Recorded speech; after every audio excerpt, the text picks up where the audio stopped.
Nous avons une petite surprise. Nous avons pour vous, tout droit d'Hollywood, votre étoile sur le Walk of Fame d'Hollywood. Approchez-vous. Approchez-vous. Certaines personnes reconnaissent le talent, d'autres marquent durablement une industrie. Simon Cowell a accompli les deux. Mais c'est un sacré coquin. Il est très coquin, mais je l'aime quand même. Simon se distingue non seulement par son succès, mais aussi par ses exigences. Il n'est heureux qu'en gagnant de l'argent. Eh bien, n'est-ce pas tous les jours? Je veux dire, il a... On dirait bien. Il ne pourrait être juge que dans X Factor? Veux-tu que je te dise pourquoi tu ne pourrais pas? Pourquoi? Parce que je vieillis plutôt bien et toi, non. Il s'est fait connaître pour ses avis d'une franchise brutale, refusant les compliments qu'il ne jugeait pas mérités. Il est mentionné que tu es chanteur de mariage. Je l'étais. Combien ont fini par un divorce? Le meilleur chanteur des États-Unis. Ouais. D'accord. Honnêtement, tu es le pire chanteur des États-Unis.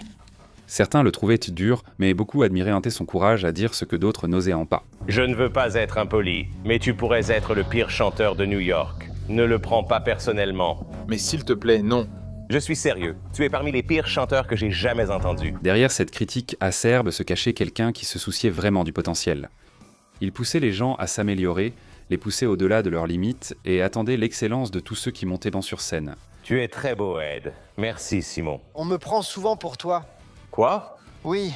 Je peux le voir, c'est vrai. De nombreux artistes et personnalités de l'industrie le décrivent comme perspicace, influent et incroyablement talentueux pour repérer ce qui fait une star. On rigole juste ensemble et il est vraiment super cool, détendu, relax, il est très honnête. Les fans apprécient souvent son authenticité, sa confiance et son humour. Il m'a dit « Tu n'es heureux que si je suis malheureux, et je ne suis heureux que si tu es malheureux. » Même ceux qui ne sont pas d'accord avec sa façon de faire respectent son impact sur le divertissement.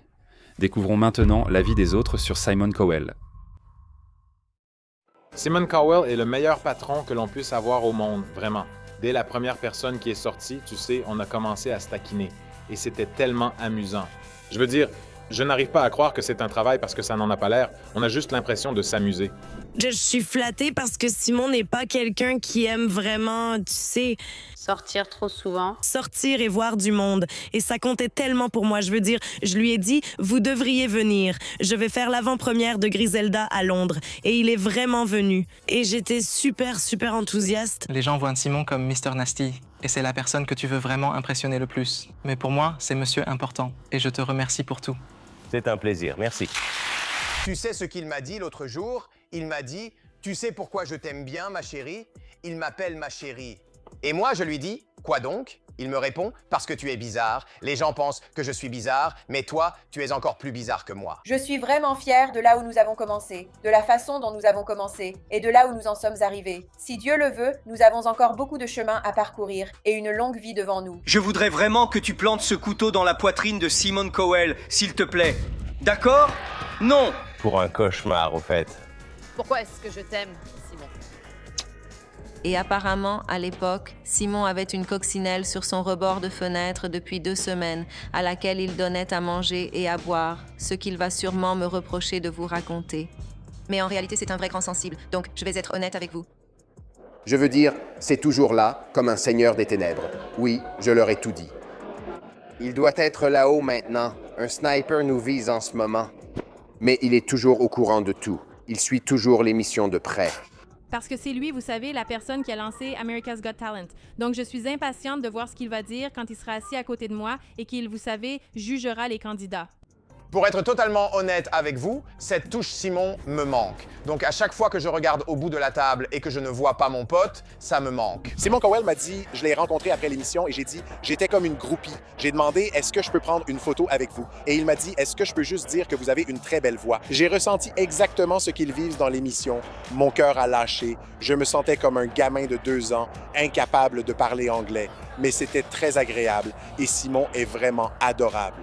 Je dirais probablement ça, même s'il pensait que j'avais une mauvaise voix, mais il est vraiment, vraiment gentil. Donc oui. Je sais que tu aimerais voir ça comme une relation professeur-élève. Non, c'est un partenariat, mais ça m'a apporté une joie immense. J'ai adoré tous les bons moments qu'on a passés ensemble. J'adore tous nos fous rires partagés. Non, American Idol ne sera plus jamais le même sans toi. Ce qui n'est pas drôle, c'est que je dois m'asseoir à côté du patron, Simon. J'allais demander car c'est aussi un point commun. J'ai l'habitude de Simon et toi, tu es proche de moi. Je l'aime bien, Mais il est tellement agaçant. C'est comme ce frère embêtant qui n'arrête pas de parler et de parler. C'est genre, mon Dieu, Simon, tais-toi. Je sais que tu es mon patron, mais tais-toi. C'est comme un enfant. Je n'essaie pas de comprendre. Il peut être charmant parfois, mais quand il est de mauvaise humeur, je fais en sorte de rester très, très loin de lui. Eh bien, tu n'es jamais très, très loin. Tu es toujours juste à côté de lui. Pour illustrer toute l'étendue de la vanité de Simon, j'aimerais vous montrer le cadeau d'anniversaire qu'il m'a offert cette année. Tada! Oui, généreux, aimant, et je pense qu'il va être un super papa. Je pense qu'à la télévision, il fait très attention à avoir l'air présentable. Et à son poids aussi. Je crois qu'il surveille tout. Oui. Il apporte sa propre touche à l'émission.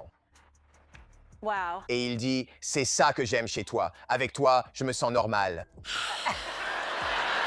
Wow. Tu sais à quoi je pense maintenant? Une fois que ça sera diffusé et qu'il verra ça, il ne va pas m'aimer, chérie. Alors merci du fond du cœur pour tout le soutien que vous m'avez apporté, pour avoir cru en moi et pour toutes les opportunités qui se sont ouvertes aujourd'hui. Alors félicitations pour tout ton succès, merci. Mais on a un peu cette relation amour-haine. Il dira quelque chose sur moi et je l'entendrai. Et je ferai « oh » comme ça. Je lui lancerai une petite pique. Et puis il m'en renverra une. Et ça dure comme ça depuis des années. Il est doux. Oui. Il est doux. J'aimerais lui faire un relooking. Je lui ai demandé dès notre première rencontre. Je lui ai dit « laisse-moi faire, je viens de ce milieu ». Je viens de ce milieu, c'est mon métier et j'adore la mode. Allons faire du shopping ensemble. Tu demandes à Simon qui va gagner. Il y a quelqu'un du Sud. Parce que c'est comme ça. Bon, mais alors, qu'en est-il des gens du Nord? Ça contrarie les gens du Nord. On ne peut jamais te satisfaire. C'est tout ce que je vais dire. Simon a dit « Tu n'es heureux que quand je suis malheureux ». Et j'ai dit « Je ne suis malheureux que quand il est heureux ». Et c'est vrai, nous avons une sorte de relation étrange, très étrange, mais c'est... On est comme un vieux couple marié, vraiment.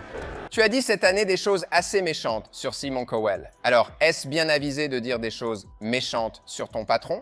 Eh bien, tout ce qu'il peut faire, c'est me virer, non?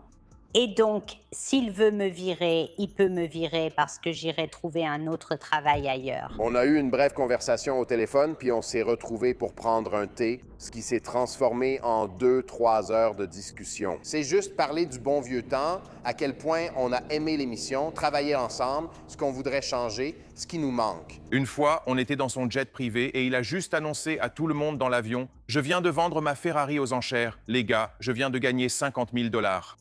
Tu es content pour moi? Non. Oui, tu étais déjà riche et tu l'es encore plus. On se dispute souvent avec lui. On est soit en train de se disputer. Enfin, je veux dire, ils disent des trucs comme « Pourquoi tu as un meilleur éclairage que moi? » Je dis des choses comme « Pourquoi ils te servent plus vite que moi? » Oui, je le taquine toujours un peu. Il a son style et ça ne me dérange plus. Je me dis « Fais ce que tu veux, je fais ce que je veux. » J'ai compris. Parfois, je pense « J'aimerais qu'il s'occupe de moi plutôt que de toi. » Mais il ne le fait pas. Donc, je l'aime. Je l'aime. C'est un super patron. Très bien, Andrew. À ton avis, que vais-je te dire? Non. Correct. Au revoir. Merci. Andrew, je vais déjeuner.